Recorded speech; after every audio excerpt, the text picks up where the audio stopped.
ఈరోజు 8వ రోజైన కొండ చుట్టు కార్యక్రమం శ్రీకాళహస్తి బ్రహ్మోత్సవాల సందర్భంగా కనీ విని ఎరుగని రీతిలో లక్షలాది మంది గిరి ప్రదక్షిణ చేయడానికి అందరూ ఎంతో ఉత్సాహం చూపి ఆ స్వామి అమ్మవార్లతో కూడా వెళ్తూ నడుస్తూ ప్రతి ఒక్కరూ శివస్మరణం చేసుకుంటూ ఉంటే ఆహ్లాదకరంగా ఉంది. ఈ శివరాత్రి మొత్తం ఆ వాయులింగేశ్వరుడే చేసుకున్నట్టుగా ఉంది.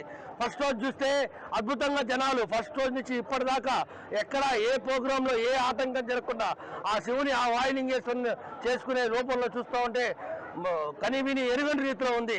శివరాత్రి రోజున 1,25,000 మంది దర్శనం చేసుకున్నారు. కని విని ఎరిగిన చరిత్రలో ఇదే మొదటిసారి. అదేవిధంగా కొండ చుట్టూ కూడా ఎప్పుడు అసలు అందరూ ఆహో ఓ అంటారు. ఆ వాయులింగేశ్వరుని నామస్వరంతో ఓం నమ శివాయ నామస్వరంతో నడుస్తూ ఈ 22 కిలోమీటర్ల ఆ గిరి ప్రదక్షిణ రోడ్డును కూడా మొన్ననే మీకు తెలుసు 13వ తారీఖున వర్చువల్గా పవన్ కళ్యాణ్ గారు ఓపెన్ చేశారు. అది తెలుసుకొని జనమంతా కూడా ఎక్కడ ఏ ఆటంకం లేదని ఇంకా వేల సంఖ్యలో లక్షల సంఖ్యలో గిరి ప్రదక్షిణ చేస్తున్నారు. ఇదంతా ఆ శివుడి లీల. ఓం నమ శివాయ.